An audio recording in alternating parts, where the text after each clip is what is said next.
Hello and welcome to Dim Lights and Stiff Drinks, Dive Bars of Seattle. For this week's episode, we are doing something a little different. Rather than our usual dive bar destination, we are instead at the Pike Brewing Company, a beautiful and cozy brew pub nestled inside the Pike Place Market. It is in fact the oldest independent brewery in Seattle, which certainly fits our bill of interesting and historically significant drinking establishments. But the location is not necessarily what brought us here tonight. Rather, we are here to talk to one of the owner and founder of the brewery, who inarguably is one of the godfathers of local craft beer. For that reason, this will be a special episode that we plan on doing from time to time, in which we occasionally take a detour from our usual dive bar locations and will instead explore a cool story or interesting person that is somehow connected to our podcasting journey. In the case of tonight's episode, we are taking a little side trip to explore the history of local craft beer. Obviously, beer is an important part of our show as it goes hand in hand with all the different places we visited. But how many craft beer lovers out there know about the history of local beer? Or know about the people responsible for Pacific Northwest being one of the top craft beer meccas of the world?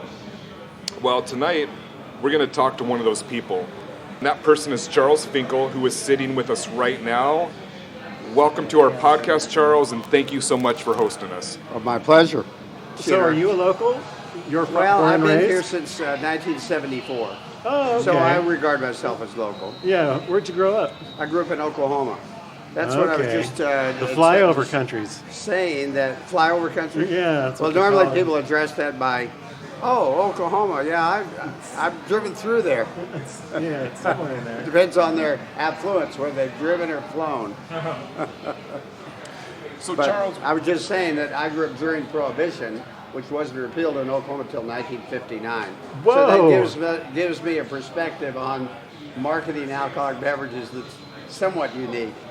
yeah, I would Nice. say so. So how did they get it in Oklahoma? They go over the state lines if you're Well, close? I'm a writer 'Cause if too. you're I in the wrote middle, a that's story a one long time schlep. about the true story about being with my brother and his friend. He was 16 and I was 11, and we took his 1930-something DeSoto car out to meet a bootlegger on the road Okay. close by, and had my brother and his friend been 6 rather than 16, Perfect. the bootlegger would have been delighted as long as he had the money. That would have been the only criteria. And so my brother bought this wooden case of White Horse Scotch whiskey, which we proceeded to put in the closet of my shared bedroom with my brother. And he and his friend, I tasted it. It was good, but he and his friend proceeded, I guess, to drink it over a period of time. I wish I knew how much it cost. Probably not that much. So that's how you got it. Or you were the son of illicit parents who would drive to Missouri Right. or Arkansas and buy alcoholic beverages there. My parents were very temperate drinkers, but they were obligated. You didn't want to drive to Missouri or Arkansas without buying what's not available in Oklahoma. Right. So later in my career, I called on. That's where you got it when you were a kid. You Yeah, snuck it from your parents a little bit. Yeah, that's right. Well, I didn't get too much of it. I also traveled a lot. So I traveled to New York regularly, San Francisco regularly. I tasted my grandfather or uncle's beers, or I tasted wine. I've had wine during my childhood. What was the beer like back then? Was it just lager? Was it Bud Miller Coors? No, it was before Bud Miller Coors. Those existed, of course, but America was. This is a good place to talk about it. Prohibition did away with 4,000 breweries in America. So in 1876, Right. which is represented on this wall, there were 4,000 breweries, 4,000 stories, 4,000 millions of stories. All these families like ours wanted to brew beer, run restaurants, run hotels, just as it had been done for time immemorial, and they were put out of business. So that resulted in Prohibition. And then in 1933, the most famous political speech in American history was pronounced, and that was FDR, "Now's a good time for a beer." Yeah. So Prohibition was repealed. That's Is when that what he said at the signing? The Colin that's Harrison funny. Act, the National Beer Day I was telling you guys about. Then about 700 breweries emerged. The stronger of those 4,000 were the ones that emerged, and then pretty quickly they decreased in number exponentially. Right. So by 1978, 100 years after I described, I got into the beer business as a beer enthusiast that was not well served by what was available to me. And at that time, there were 40 breweries. And of the 40 breweries, I didn't know at the time why. I didn't really, I'd had good beer in Europe, Germany particularly, but whatever I bought, no matter how fancy the package was, it was from Denmark or Sweden or Norway. Norwegian was the best of those. Oh, really? Because they had the Reinheitsgebot, I later found out, the Bavarian purity law. They still have in Norway. But Interesting. they didn't have that in Sweden or Denmark or a lot of other areas, Mexico certainly, Japan, China. So the conventional wisdom was if Budweiser was the most successful beer in the world, or these mass market American lagers are the most successful beer in the world, should we make a beer just like that?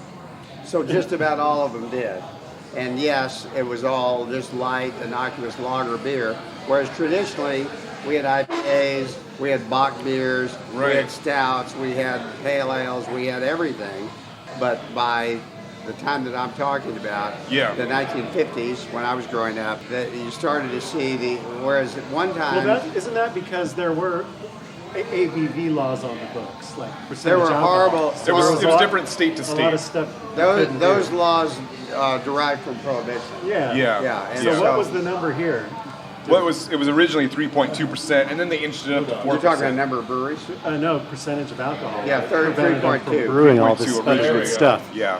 So that's Yeah. a growth of Prohibition too. Prohibition, you could brew beer, but it had to be 0.5 or under.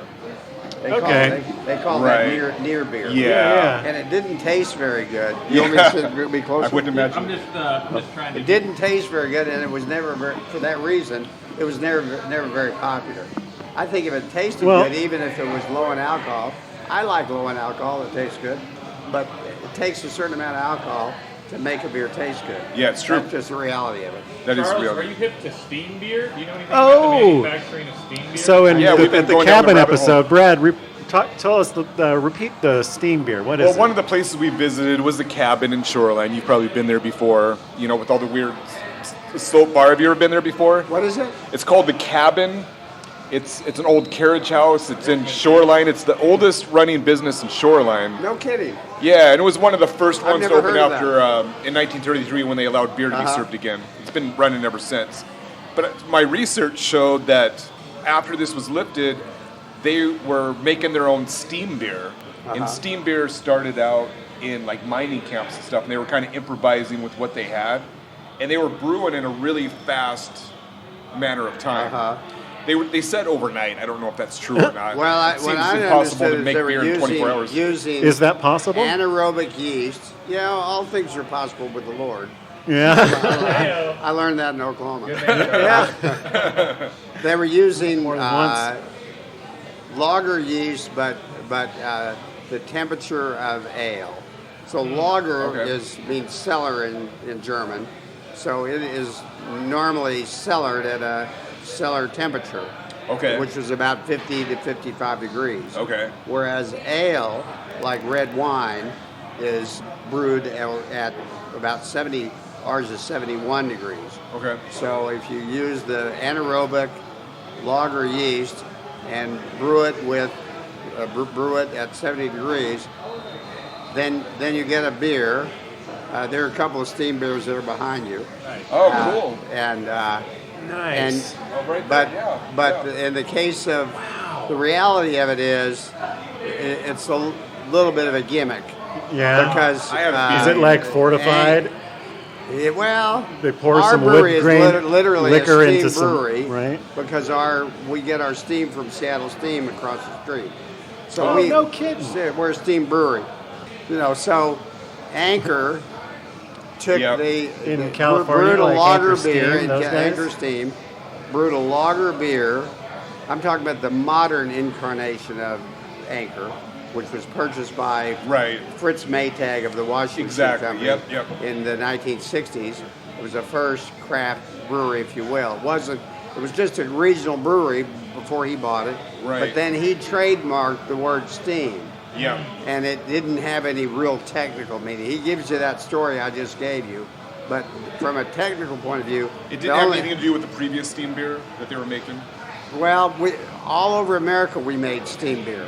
Okay. They probably did make steam beer here in Seattle, but steam beer is just kind of. I think when they had steam, Okay. They were just using it. I believe that's more important than the actual constituency of the beer. Okay. People would argue. But with where me. does the steam come in? You mean steam to power the oven, or Yeah, well, 'cause in you our don't- case, it's not pressurized In our case, that we way, buy right? it from a private utility company. right? But a lot of breweries have their own steam engines to create the steam that they need, because you need steam in a brewery, because brewing is about 90% cleaning, 10% brewing beer. So, yes, you want to keep it clean, and steam is a good, efficient, inexpensive, sustainable way to do that. And so we have the good fortune of having them across the street, and they're a 100-year-old private utility company. They supply downtown hospitals, hotels. That's cool. I didn't know that. Yeah, That's awesome. Wow. Copperworks Distillery. We all get steam from them, Even and like- we use it in different ways. But I suppose It's pressure, right? Or is it, So is it low mist? low pressure steam, and our kettle. If you see our kettle right out, that you saw. Oh, it as yeah, you I came took a in, picture of it coming right? up. That is a jacketed kettle where we run the steam through the jacket to maintain an even temperature of the wort. Okay. And the alternate to that would be to have a copper kettle, which of course is a lot more expensive. Yeah. And but essentially transmits the heat in a similar way. as Right. That's fascinating. Jacketed steam. It's more. So, as I mentioned, Charles played an instrumental role in the history of craft beer here in the local area and in the country at large. We're going to talk to Charles about all this and more, but before I do, I would just like to go over a quick bio of Charles so listeners can get an idea and kind of a good understanding of why he is such an important figure in local beer history. So, Charles, I'm going to go over your bio, and of course, correct me if I get any dates or any facts wrong, but I think I got it pretty good. So, from my research, it sounds like your career started during college when you managed a liquor store. And after completing your studies in design and marketing in 1965, you moved to New York to work for a wine importer. In 1969, you founded your own wine company, Bon Vin, which was the first to offer boutique wines from small independent wineries in Europe, California, and Washington State. In 1974, you and your late wife, Roseanne, sold Bon Vin and moved to Seattle, where you became VP of Sales and Marketing at the Chateau Ste. Michelle Winery in Woodinville. Your design, because you're a design artist too, among many other things, was selected to be used as their logo. And in a short order of time, your skills as a marketer had successfully helped them gain national prominence. Is it national or is it just huge regional? You're talking about Saint Michelle Winery? Yeah. It's international. International Oh, at this It's the point, largest yeah. producer of Riesling wine in the world. Yeah, they're Whoa. Yeah. huge. Yep.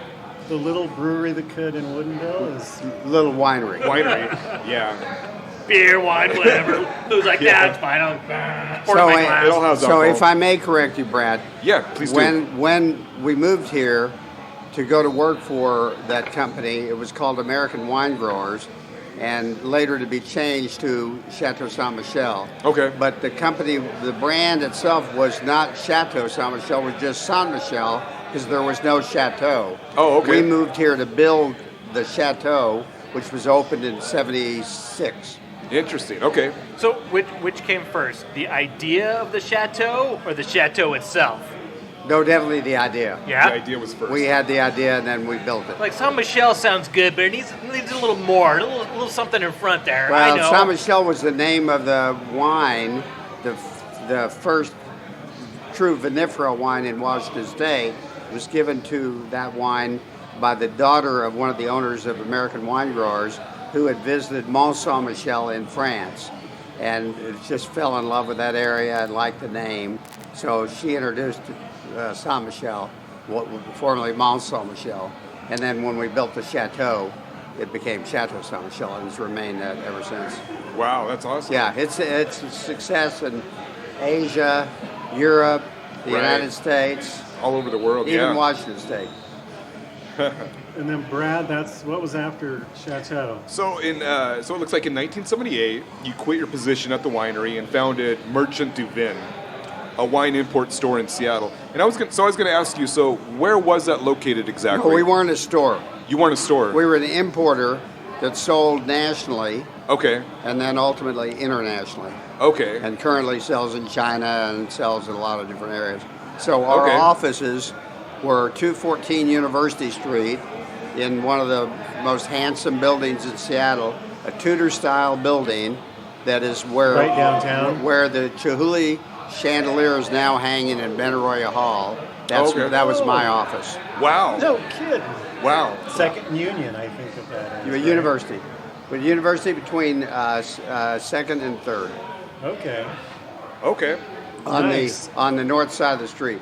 The Brooklyn Huh. building was on the other side of the street, and they then tore down what was there and left the facade one side of the Brooklyn and recreated on the other side, and that's what you have there now.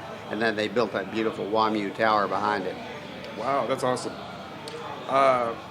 So while you were running Merchant du Vin, during your many wine purchasing trips abroad, it sounds like you and your wife... Beer. Merchant of Vin, although the name says Merchant of Wine, the reality was that we started that, wine and beer, and about a year later, based on the success of the beer, we drank the wine and sold the beer. Okay, well, that's Well, what are you going to do if it's not selling? Because we got to drink it. no other options. You got to drink it. That sounds like a good business plan to me. We drank the beer too, as a matter of fact. Now, this is an important part of your story because during this time, this was when if you went to the store to buy beer, basically all that was available was bland commercial lagers, which dominated the American beer market at the time. With Bud Miller Coors. Budweiser, Miller, Coors, yeah. And even the beers from Europe, which because they sold for higher prices, people presumed to be better, were not. They were mean done. Heineken? They were like Heineken or Corona or Asahi or Karen, or there are a lot of them. But they weren't. They were dumbed down in the same way American beer had been dumbed down by Right. substituting malted barley for, which is what real beer is made with corn syrup filler. Yeah. Oh, okay. So junk beer. But you were able to kind of recognize an opportunity to change that. I was, because I was a wine merchant and I was schooled in the sensory evaluation of wine, and also I had a big interest in the history of wine and in the historical contribution that wine has made. And I was able to transfer that information to another product that I loved and that had been underserved in all of those ways. People didn't know about the history so much. There were a certain number of people that did, but generally speaking not. They didn't know about the ingredients. They didn't know about the fermentation. They didn't know about the taste because they all tasted the same. Right. And you changed that because Merchant du Vin, like you said, started selling this imported beer. What we did And then is it started getting around, right? So we like, identified the you drank classic those three and styles you of didn't brewing, the know any recipes. different. Yeah. And if they didn't exist at the time that we did that, we encouraged brewers that we had a relationship with, we being me, encouraged brewers to start making them. Okay. So beer styles that had gone out of style, like oatmeal stout or porter, Right. those didn't exist even in where they came from, let alone in the United States. Who were some of the first brewers that were receptive to those ideas? Well, Samuel That's a good question. Smith Brewery in Tadcaster in Yorkshire, England, Yep. was one. The Lindemans Farm Brewery in Belgium. We were the first to import Belgian beers in America.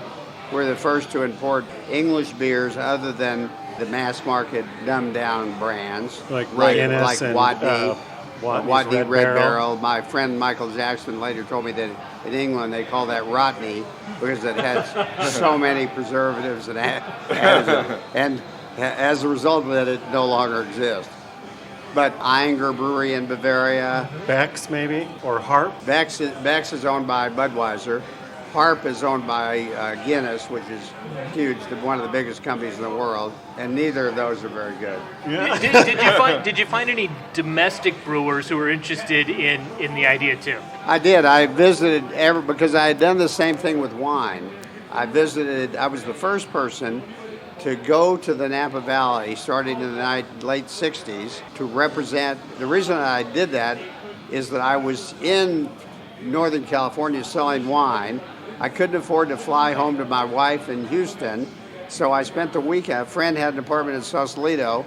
I stayed there and I spent the weekends in Sonoma, Napa, and South. What a horrible place to spend a weekend. Yeah, How did you endure it, Charles? I adjusted okay. I missed my wife, but well, there must be some song about a bottle of wine makes up for a little bit. Anyway, I met people that had just entered the craft wine business.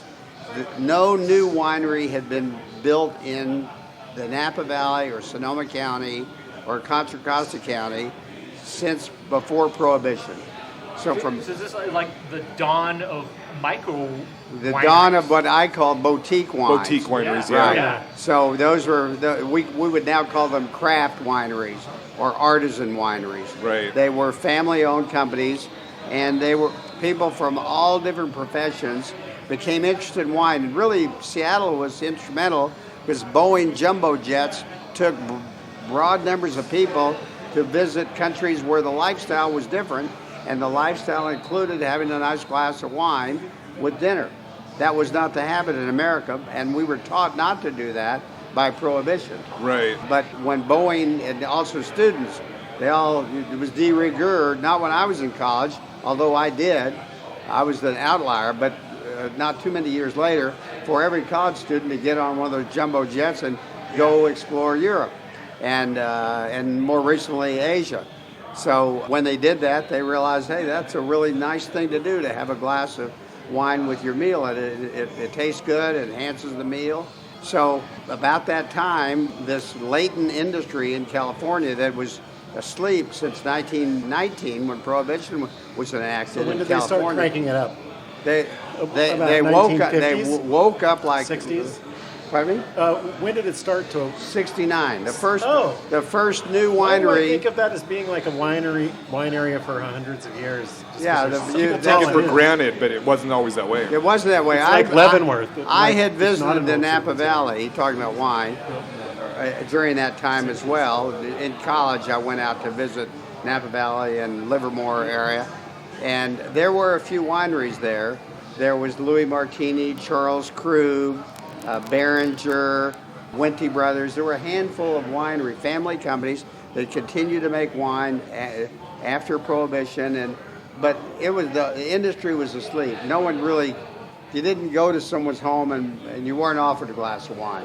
When I moved here in 1974, neighbors would have us over. I was with Saint Michel, so they did serve wine, but their typical tipple would have been a martini or a cocktail. Sure. Not sure. a wine. Then Yeah. how did you get to beer? Well, hold on. Because when I think of let's Pike get back Place, to that. So Brad, you want to set us up? yeah, so I want to get back to Merchant du Vin. The best way to explain is you guys were the first ones to start We introduced the different taste in beer. the different Prior taste to of beer. that time, people assumed Yep. that if you tried one from Japan and one from China and one from Mexico and one from Germany and one from England, then you were educating yourself because I know exactly what a Chinese beer tastes like. But the reality was, what a Chinese beer tasted like was a Budweiser. It was made with Because that was kind of the made with lots of corn syrup. Excuse me for doing that. I hope I didn't. no. We're good. No, that was hanging pretty We just don't want to miss the content. So the significance. Hold on. So what I did is I said, well, I'm happy that it's from Denmark, but if it doesn't taste any different than Yeah. beer, who cares? Right. And so what I did is in wine, what we were interested in is the different characteristics of taste. So for example, a Chardonnay tastes different than a white Riesling. Cabernet tastes different than a Zinfandel or a Beaujolais. Or or does Gamay. it? Maybe it's just a myth. Maybe it all tastes the same. I don't know about No? that. No? Okay. All right. So I applied the wine. That's why it was called Merchant of Anne, a wine mentality to marketing beer. I love That's beer, cool. but I just couldn't find any good beer. Okay. Occasionally, if I traveled, I could. I drank Anchor steam beer when I was in San Francisco, for example. It wasn't that great at the time. Right. And it was just about out of business when Fritz Maytag, the washing machine there, bought it because of the poor quality of the beer. So that's why we called it Merchant of Anne. And then immediately we started introducing these beers. People had never heard of a Belgian beer in America. Well, and this is the important part of the story because you basically kind of changed the local palate when it came to beers. It wasn't by local. doing that. It was national. It was national. I did okay. everything I did. Same with the wine. So I you did didn't on have a an national interest in scope. It's hard to believe, but even in my own years, I would say I didn't see good beer until about 1990, maybe. Where, here in Seattle? No, I was in northern Nevada, Oh. 2 hours from Reno. Yeah, and one of the reasons Nevada is kind what of you the same said way. earlier is It Nevada was Bud has- Miller Coors. If you want to get fancy, it was Heineken Low and Brown. They have really Right? horrible laws in Nevada. It must be the Mormon. How's that influence. possible? It's like the 24-hour drinking, legalized prostitution. Yeah, well, the irony occurs. Yeah. Well, So, yeah. How was it locally, though? If I was starting to see good beer in 90, was it like 85 well, we're here? going to get into that. How So far we're gonna behind get- was Winnemucca? So we're about to get into that. So steering back to skipping ahead, Merchant Lou. Duvin. Yeah, you're skipping ahead a little bit. So you kind of helped develop a more sophisticated beer palate that kind of paved the way for the robust craft beer movement, which is kind of what Lou's getting at, that would soon Yeah, be so sweeping the first- across the country. The first local beers, they didn't call them craft beers, they called them microbrews. I remember that. There was no Yep. term craft beer, it was Right. microbrewery. They're still Right. called micros, right? Even No. Micros? micro is relatively new. Yeah, that's new too, but Yeah. it was Yeah. started in the first craft beer in Washington State was Grant's Brewery in Yakima. Yeah. And I think that started in 81. That started in 81. So And we're way about back to... in the day, nobody was calling it a microbrewery back then. No, they called because Grant's opened with maybe 2,500 barrels of beer a year. The Rainier, the next, Yeah. the other brewery in the state or Olympia, did more than 1 million barrels of Right. beer a year. Right. So one is a macro, one's a micro. Right. Where that name, I think the name came from Vince Gattoni, who was one of the first beer writers of any newspaper in America here in Seattle. Okay. So, and that's important. So this Give is... Vince on the mic. So here in Washington State, in 1982, the Washington State Liquor Control Board loosened up some of their post-prohibition liquor laws and finally allowed for the sale and manufacture of beer of up to 8% ABV. Now, prior to this, and we've talked about this in previous episodes. What year was it? So this was in 1982. That's when you can start to 8. I don't believe I don't think that's Was true. it 81? Was it maybe No, a little? I don't know that it was either of those. I sold strong beer in Washington State during that time. Well, I think But it you was. were doing it on the sly, right? No. No, No. I think it was the manufacture of beer. I think that was the key word. Oh, So Local you could import. sell like imported beer like what you were selling But at you Merchant couldn't Duvin, but you manufacture. couldn't manufacture any beer higher than at that point 4%. Uh-huh. So in I didn't know that. 81 and 82, the Washington State Liquor Control Board finally loosened up. Now we've talked about this before. So immediately after Prohibition, it was 3.2%. And then they inched it up to 4%, like, I don't know, sometime in the late 40s, early 50s, somewhere around there. And that was the case for a while. So that's why... So, by the way, if I may yeah. interrupt, Yeah. the 3.2 beer continued to be available in Colorado, in Utah. Utah? yeah. There's a lot of several other states, yeah. until last year when Colorado passed the law. Isn't that crazy? Yeah, that Colorado now beer could be sold anywhere, and it could at that time beer 3.2 could be sold in the supermarket. Yeah. Now Yeah. any beer can be sold in the supermarket. Right. So if you wanted the beer, no one wants 3.2 anymore. That's mind-blowing. Because of Colorado, all Right. states discontinued it. Nice. Right, Yeah. right. Which is my mom. I mean, that was just recently. So I mean, that's last that's year. over 80 years. It's crazy. So here in Washington State, though, so when they inched it up to 8%, the Washington State Liquor Control Board. So this kind of kicked off the first wave of craft brewing in Washington State. I don't think it probably did, really. I don't think it had anything to do with that. You don't think so? Well, No. It had, according to Burt Grant, who's the owner of the Yakima Brewing Company, and Paul Shipman, who founded Red Red Hook Hook. a few months later, Yep. both of them were encouraged or were used as a role model. Samuel Smith beer, which we imported because people were willing to pay a higher price. Okay. And Samuel Smith beer, and most of the beers we sold were not strong. They were 4 or 5%. yeah. So, Yeah. and I've never heard until you said it just now, it had anything to do with alcohol. Huh. Or them loosening up the law. It's funny, I Sam w- I Smith- wouldn't also give the state the credit for creating a beer industry when they didn't. Decidedly, they didn't. Well, when this happened, so you mentioned Burt Grant. So Burt Grant was also one of the godfathers of craft beer in Washington State. So he was one of the first craft breweries to open over in Yakima. He was the first. He was the first one. Yeah, in the state. And yeah. he also opened the first brew pub in the state. And he opened the first brew pub, which was the first one to open nationwide in that whole country since Prohibition. His brew They pub. believe that one was the Buffalo Bills Hayward Brewing Company. Buffalo Oh, Bills was it? Brewery in Hayward. That was the first brew pub? Yeah. And then Hayward, California, Bay Yeah, Area. Hayward, California. And so Oh, Burt okay. Grant's was number 2 then? I think so. Okay. Burt Grant was the first to brew modern IPA. Okay. Yes, that's right. Typical Seattleites, everything started here. Rock and roll started here. Good beer started Well. here. Jazz started here. Well, that's what they say. I say it too. That's good. I love that. True. And if, Yeah. I mean, And that's huge. So before Burt Grant's modern IPA, the IPA that was before that was Ballantine's. Uh-huh. And then before that, it was originally IPA was over in England when they were sailing to India, and they Well, were. we had IPA. But it wasn't the IPA we recognize today, right? No, that definitely wasn't. It was more like a spontaneously fermented beer. Yeah. Brettanomyces beer, they say. Right. The one shipped to England.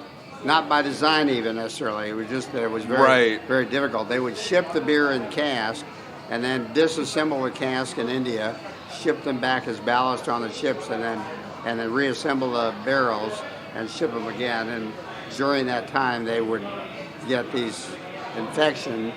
You can look at that in a positive or negative way. Infected beer. Yeah. But they And weren't the hoppy IPAs that we know today, right? It really wasn't. Yeah. yeah, that's a. It was sort of a 90s, 2000s. semblance of it. What Right. happened is, during the Industrial Revolution, the Industrial Revolution was simultaneous with the Raj, where a couple of million people from England moved to India Yeah. and tried to run India Yeah. politically. And not only tried, succeeded until Gandhi came along Right. to do that, several hundred years. So those people, not the Indian people, wanted what was available in London, where they came from, or in England, and that was pale ale, made possible by the Industrial Revolution inventing kilning, to kiln the malt in an amber pale way, so that kind of beer could consistently be made. So that was Sierra Nevada Pale Ale? Pardon me? Sierra Nevada?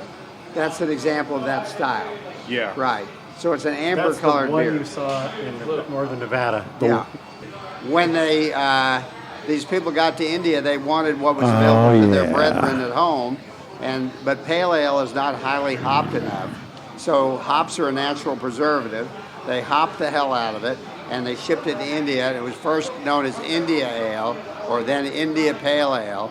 And it's only in modern parlance that the word IPA Right. would be used to describe it. And now Right. it has a life of its own. Right. And it's by far the most popular style of beer. Right. And it is highly hopped. And probably if you tasted a Bass Ale, India Pale Ale, which was the biggest one in the 18th century, also the biggest brewery in the world as a result of it, they drank it. And they didn't drink it for Pilat Paneer and Alagobi. They drank it for roast beef and Yorkshire pudding. Yeah. And True British style. Who's got the most authentic, original India ale? I don't think there is such a thing. Yeah. It would Yeah, have to it's be, more like that's a what I'm style describing. that a million people are working on. Yeah, I'm trying right? to describe. It's like a genre it of music. was shipped in casks, and in wooden casks that were probably inoculated with these wild yeasts. That's what I read. There are several books about the history of IPA, and they'd ship these barrels back. Sanitation wasn't quite the same, so it was likely like a wild beer, more like a guzza. Almost like a farmhouse style. Yeah, like now. a farmhouse. Yeah, That's yeah. exactly what. Wow, that's No crazy. farm. These were big companies. They weren't farms, Yeah. Right. but that made it. But the taste-wise. Yeah. Yeah. It probably approximated a little bit. Maybe Cosmic Pulp. That's one of our real fruity and So- Do juicy. you have a favorite like kind of old school IPA? I like the one you're having. Or name How a do you couple. like it? What's some good IPAs? Name a couple. Couple- Good salesman over here. Well, you're having Space Needle IPA, right? The fresh Yeah, hop yeah. Space Needle Yeah, and fresh the hop regular Space one. Needle. So both of those, that's dry hop, meaning they put hops in. We put hops in after the wort is boiled, and we have a big infusion vessel where the hops, the wort seeps in the hops just like tea in a tea bag, and it infuses more hop character, more of that conifer or grapefruit-like flavor of the hops, and that of course depends upon the variety of hops. The terroir. The terroir, right. And so the terroir, that's one of the things. Nice I know you're about to time. ask about the history of craft beer. That's one of the things that changed the most dramatically is the terroir. Okay. The terroir itself, the soil is the same, but what they grow on it is way different. And so now we have Mosaic and Amarillo and Columbus. Right, all the different hop Centennial. varieties, We yeah. didn't have any of that. We had, Right. if we were lucky, we had Cascade hops. Yeah, so this was the early 80s. Burt Grant's was the first one to open, followed by Red Hook Brewery, which opened in 1981. Hales Ale opened in 1983. Thomas Kemper Brewing, which launched from Bainbridge Island in 1984. Yep. And Hart Brewing, which later became Pyramid Brewing, which also opened in 84. Yeah, and also 87 was Big Time Brewery. Big Time Brewery. Big Over time on the University Ave? District. Yeah. Yeah. Well, we're both does, UW alumni, so Does that near and dear to alumni ours. what? Yeah, we spent a lot of time there. A Big Time? Big time. Oh, Oh, yeah, yeah. big That's, time. I hope you're not describing that as a dive. Hopefully, not what? No, Not we, describing that as a dive. Oh no. No, not at all. No, not at all. well, it, Although we should it go and does record have there. some because We it's should been go there a there, yeah. long time. Yeah, it's and it's not like Great University history. District. it's Great not been history. remodeled. We're or- sort of the Downton Abbey of the craft beer world. yeah, That's good. That's a good description. I like that. I like yeah. That's a good description.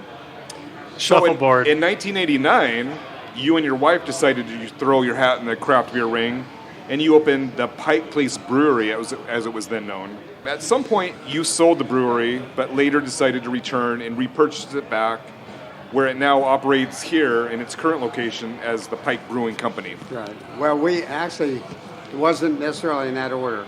We opened it in 89 as the Pike Place Brewery, and then the Pike Place Market authorities decided to close us down because the person that lived above the brewery, which was 1432 Western, just below us about a half a block, claimed that the hop aroma gave him headaches, and that the beer in general was, because it had alcohol, was a demon that should be avoided. So the market Wow. closed us down Wow. until we could prove that we were not producing a harmful product. We also outgrew that space. We wanted a restaurant, so we moved to this space a half a block away, and we changed the name to the Pike Brewing Company Oh, and okay. never looked back. That's fantastic. So People still call us the Pike Place Brewery. now we are at the Pike Brewing So Company. now, this is 1996. Right. We opened this pub that we're in now, the museum. 1996. Okay. And we had a restaurant, which is the tradition that we learned when we represented these breweries in Europe. They all have their own public houses, their own restaurants, sometimes hotels, sometimes, And you modeled it after that. that was our role model. Yeah. Samuel Smith Brewery, Inger Brewery, Pincus Muller Brewery. They'd been doing it, Pincus since 1811, Samuel Smith since 1758. Inger has a hotel restaurant that's been there since 1370. Wow. Wow. That's crazy. Did you feel that the restaurant and the whole public house concept was kind of required to keep the people coming in? I thought it was a good opportunity, profit-wise, and because what was legislation that changed the face of brewing and selling beer in America was Jimmy Carter signing the law in 1978 that made home brewing legal. Yeah. And also made vertical integration legal. So Right. we're vertically integrated. We manufacture the product and then we sell it to the consumer in our own public house. So that's vertical integration. That couldn't be done because of Prohibition era laws. That weren't repealed until Carter?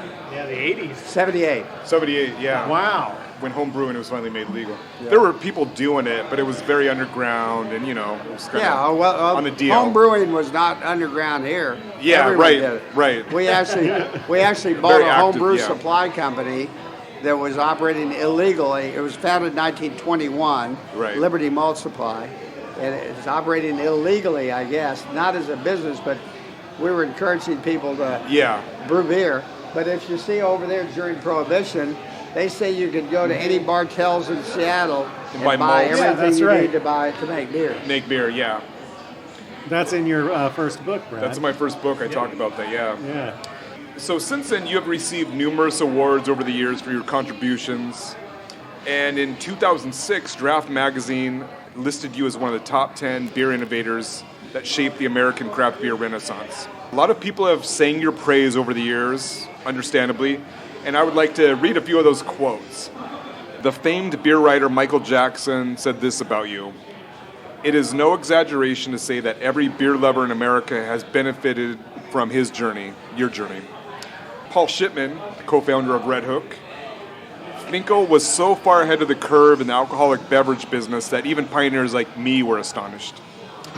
And lastly, noted beer writer Stephen Beaumont called Charles, quote unquote, "no less than a legend in American beer circles." So, those are some pretty impressive accolades. Thanks for saying that. You didn't mention what my grandmother said.